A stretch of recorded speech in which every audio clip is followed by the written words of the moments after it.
الربو والتهاب الجيوب، السعال والتهابات المجاري التنفسية، المشاكل المفصلية والعصبية وخاصة جفاف زيت الركبة أو تآكل غضروف الركبة، كلياتها رح نعالجها من خلال مستحضر طبيعي واحد رح نتعلم تحضيره بهالفيديو. تحضير المزيج اللي عم نحكي عنه سهل وبسيط ومواده موجودة بكل بيت، يلي هي عبارة عن زيت الزيتون والزنجبيل والثوم. بهالفيديو رح نتعلم كيف رح نستخلص زيت الزنجبيل وزيت الثوم ليتشكل معنا مزيج مكون من 3 زيوت هي نستخدمه بالحالات يلي حكينا عنها، ويلي هي حالات الربو والسعال والتهابات الجيوب. وهذا الشيء بنستعمل هالمزيج هذا لعلاج هالحالات هي، اما من خلال الدهن على الصدر او على منطقة الجيوب، او من خلال شرب معلقة صغيرة صباحا ومساء. اما بحالة الالتهابات المفصلية وخاصة الحالة الشائعة اللي هي تآكل غضروف الركبة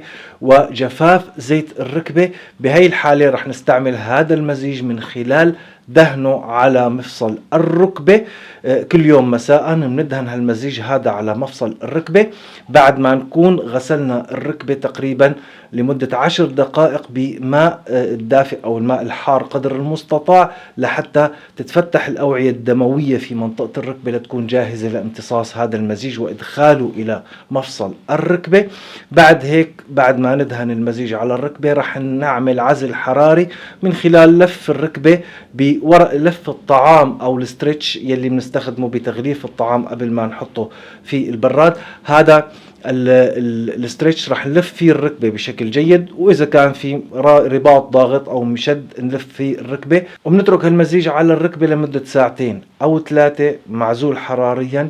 وبعد هيك بنقوم بالغسل بالماء والصابون. طبعا نحن هون ما عم نقول انه هذا حالة شفاء مطلق، لا، لكن تكرار هاي العملية راح يساعد الركبة على انها تكون اكثر ليونة، وبنفس الوقت ما بنكون عرضنا اجسامنا لتأثير الادوية يلي بناخدها بحالة الالتهابات المفصلية والتهابات الركبة. كيف راح نحضر هذا المزيج راح نتعرف هلأ سوا على طريقة التحضير. خليكن معي. بداية مثل ما حكينا المزيج مكون من الزنجبيل والثوم وزيت الزيتون.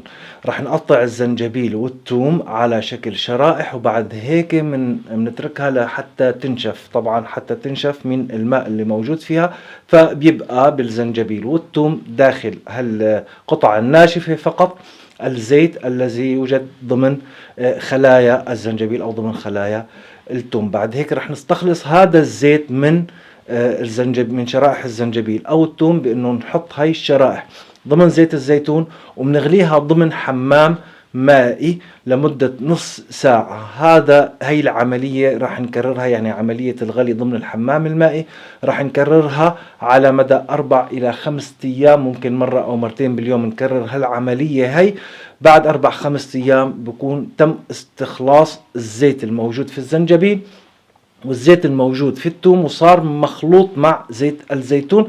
بعد هيك بنصفي المنتج الناتج وبنحطه بإناء يكون قاتم ما يمرر الضوء، او بنحط الإناء اللي حصلنا عليه بمكان ضمن خزانة او ضمن مكان معزول عن الضوء لحتى نستعمله لما بدنا، اما بشكل يومي بحالات التهابات المفاصل، او بشكل عند اللزوم اذا كان في حالة السعال او التهاب المجاري التنفسية. وبهيك بنكون وصلنا لنهاية هالفيديو القصير يلي حاولنا نقدم فيه هذا المستحضر، وبنتمنى نكون عم نقدم فائدة لكم، وخليكم معنا لنوصل سوا لمعلومة صحيحة وحياة صحية.